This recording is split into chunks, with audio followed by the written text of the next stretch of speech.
बालक शिवराज सिंह का जन्म 1960 में बदायूं के एक बेहद गरीब और अछूत परिवार में हुआ था।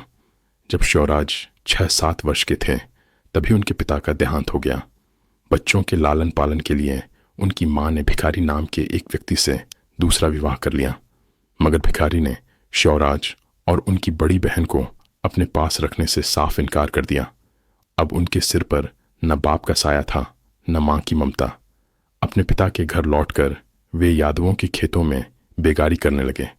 दिन भर धूप में खटने के बदले उन्हें सिर्फ खाने के लिए रोटी दी जाती थी, मजदूरी नहीं।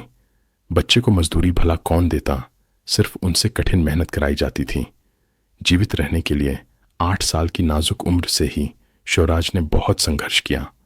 अछूत होने के कारण समाज में उन्हें अक्सर उपेक्षा, अवहेलना, प्रताड़ना और शोषण झेलना पड़ा। गरीबी ऐसी कि अक्सर घर में खाने को कुछ भी न रहता।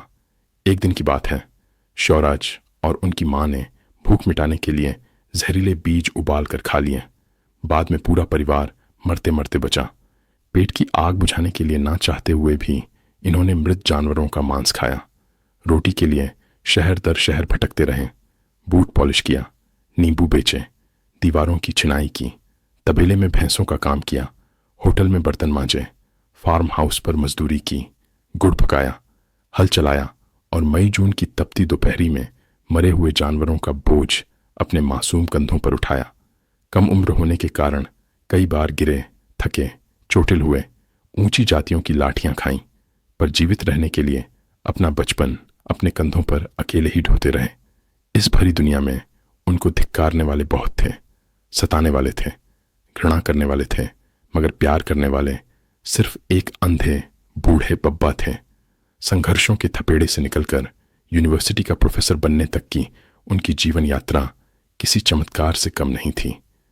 इस चमत्कार को उनकी आत्मकथा मेरा बचपन मेरे कंधों पर में पढ़ा जा सकता है।